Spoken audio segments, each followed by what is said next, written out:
The overall goal of this procedure is to detect sumoylation and ubiquitination of budding yeast kinetochore proteins Ndc10 and Ndc80.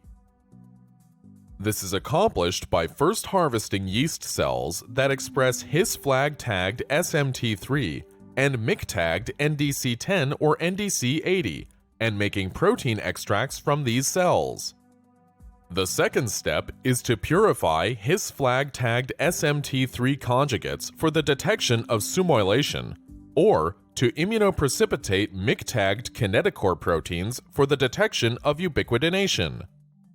Subsequently, sumoylation or ubiquitination is detected by Western blot analysis.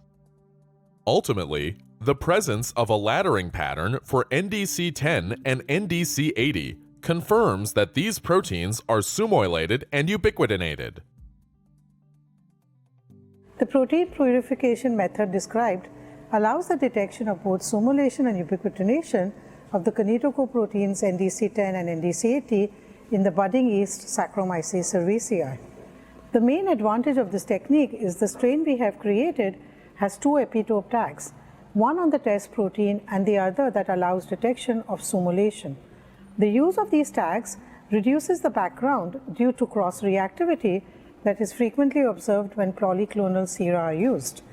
Demonstration of this procedure will be done by Kentaro Ohkuni, a research fellow in my laboratory.